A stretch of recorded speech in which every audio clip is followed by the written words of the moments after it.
Have you ever thought about what your name means or why you were given the name you were given? And have you ever thought about claiming a new name?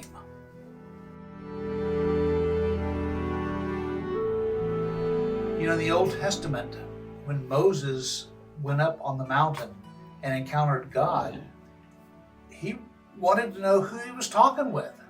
And so God spoke God's name to him and said, I am who am. I am who am.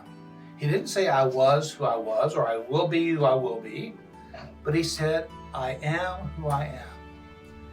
And so God, from Moses' time forward, has always been seen as the God of the present moment, as someone who is here with us now, and whose name brings a sense of power to those who believe in it. Well, we've for years named people after others because of their name means something important, or their name was powerful, or their name had great significance for the clan or the family or for the country. But what do we do in the modern world? What do we do today with names? Because I think we all have many names. We tend to think of ourselves as maybe one name.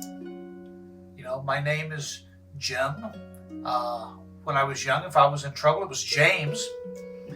But names have importance for us. And so when we are going through all sorts of things like we have this last year, we've had isolation, we've had a lot of people ill, we've had people dying, and we find ourselves having all these conflicting things going on within us. And I think sometimes we're afraid to name those because we're afraid that if we name it, we make it real. And if we make it real, it will define us, like we've let names do for centuries. Or maybe you've let a name define you from the time you were little, that you were clumsy or klutzy, or that you were, whatever. Names can follow you. But I think there's a power in claiming a name for ourselves and naming that, whatever it is, because by owning the name, we begin to take ownership of it and begin to take power away from the way it can hurt us. So if I'm depressed, I'm still James or Jim, but I'm depressed. And that's okay. I can be depressed and claim that, or I can be sad, or I can be lonely.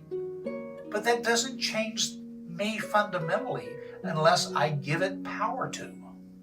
And I think that's one of the things we've learned this last year is that there's a lot of labels and names being thrown around, and I think we've become kind of frightened of them.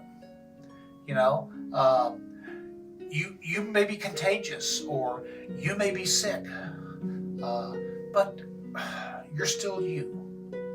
I'm still me. And I think one of the things that we have to do as human beings is we need to be with other people.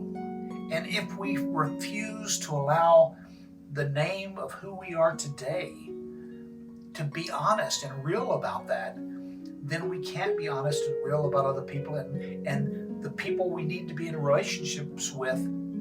That can't work unless we're being honest. So if you're being honest with your partner, your lover, your husband, wife, or whoever, and you're angry, own that anger. Don't take it out on them necessarily, but own it. Talk about it. Don't deny it. Take away its power by owning it. And allow you to be in control of that now, not that label, to be in control of who you are and to affect the relationship in a way that is destructive.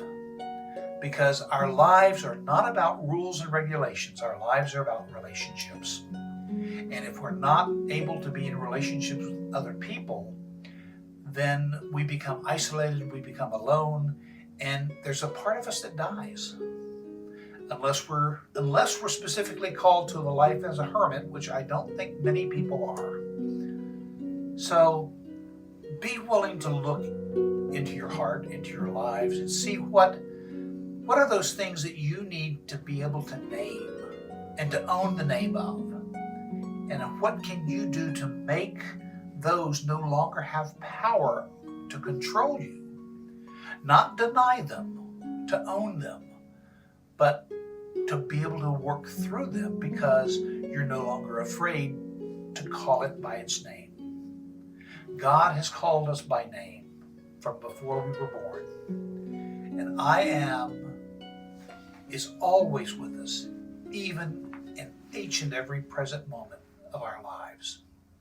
So take some time. After a year of COVID, I think we all need to do a little internal looking about ways that we can get rid of some of this stuff so that we can once again be in a relationship with people that we've been isolated from or apart from, because we need that. We need it desperately. So go do some work, go do some naming, but do it for yourself because you love yourself.